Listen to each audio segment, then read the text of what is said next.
he is that voice. He's the voice of those people, and he's very strong. He's one of Yeah. the strongest characters I've ever played because of his truth. He speaks truth. Hi, Edward. Thank you Hello, so much Janet. for your... ¿Cómo Thank you. estás? Muy bien, gracias a Dios. Gracias. Muy bien. Sí. Thank you so much for your time. It's a pleasure to be talking to you. And I really enjoyed the movie. I think talks a lot of like, it's a big issue that we have right now. But I would like to know what was about Robert's script that got your attention. The story, the actual story of what was being done and the way we could tell it, because it's a very difficult story. It's about the contamination of water in the Central Valley of California now, October 2020. We made it in 2018, but they've been doing this. The oil companies have been doing this for decades and contaminating the water supply, and they can't be stopped because they live by a very interesting and system of understanding that I had no idea there was actually a name for it. It's called the net present value. And when I heard about it, it was in the court documents in the trial that we present to in the movie, because this really happened. The story that you see in The Devil Has a Name is a true story, and it deals with the petroleum companies contaminating the water of the Central Valley, and then the water is being used to spray on our food and our vegetables and our different crops that are being grown in the valley, and it's contaminating the fruit and the vegetables and the food.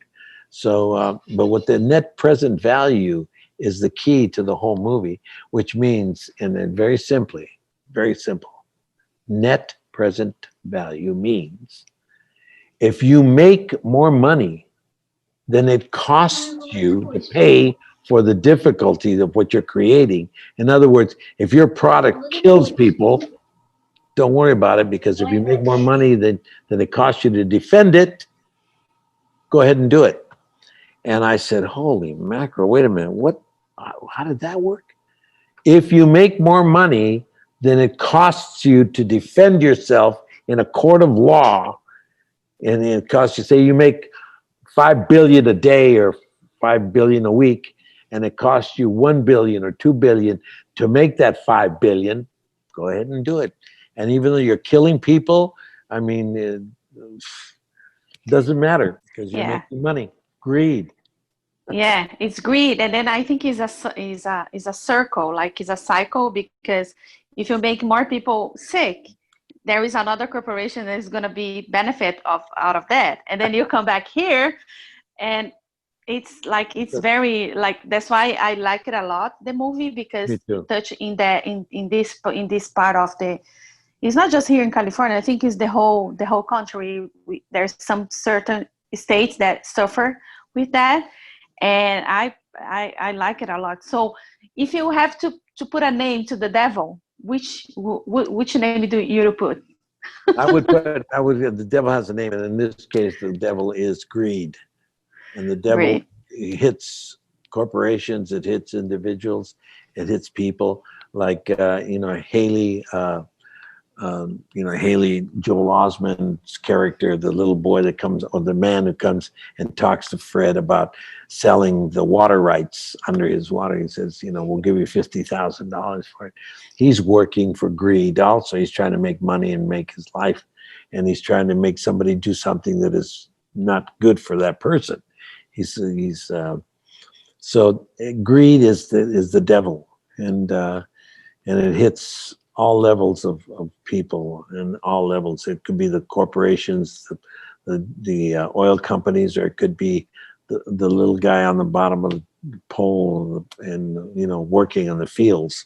They'll get him to do stuff, and they'll pay him to do it, and because he needs money and because he wants money, he'll do anything for it. Yeah, I also want to salute you on the cast, which is amazing, outstanding cast members that you have to like Martin, Pablo, all of them. You, of course, but I really liked what you did as a director and as an actor too. I think it's one of your best performances to Thank you. date. Yeah, I like the character a lot. Santiago to me is an everyman.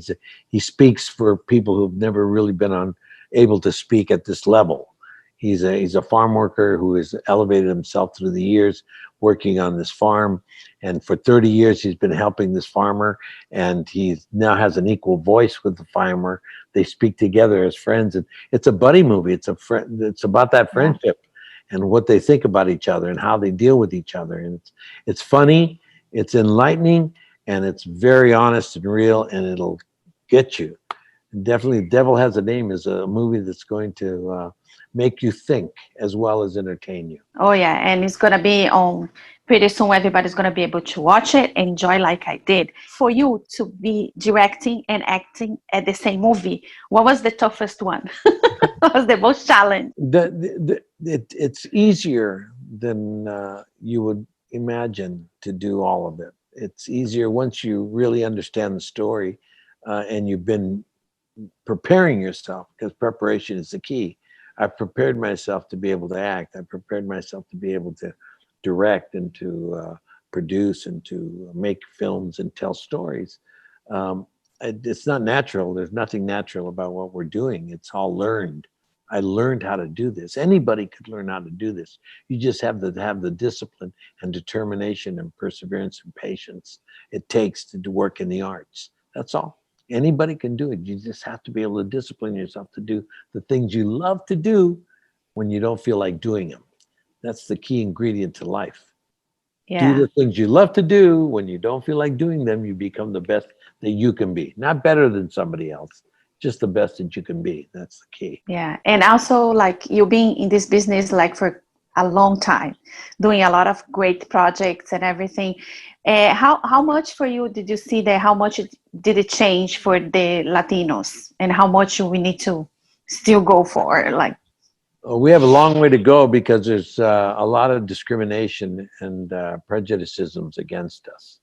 And the reason is that we're so many here in the United States, and we're going to be so many more. We're going to dominate this country.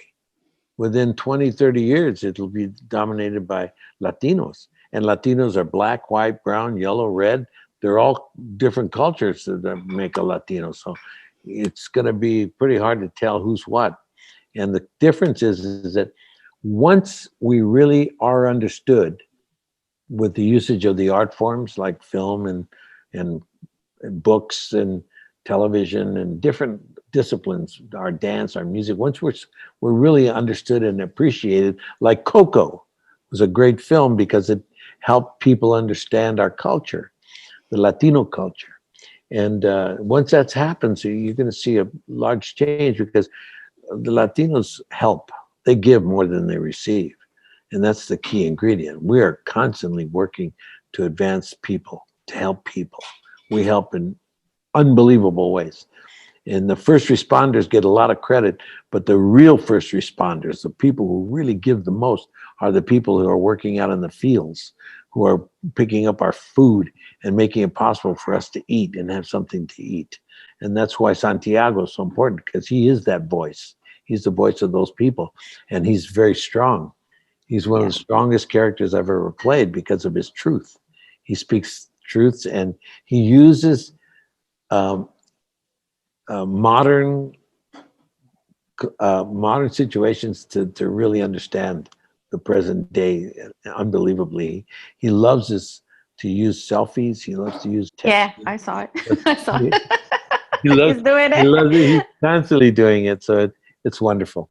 That's awesome. Edward, thank you so much to talk to you. You're And welcome, thank you so John. much for your time. And I cannot wait to see your next project. And I hope this time that we are like on lockdown, you've been thinking having other ideas in your mind. We do.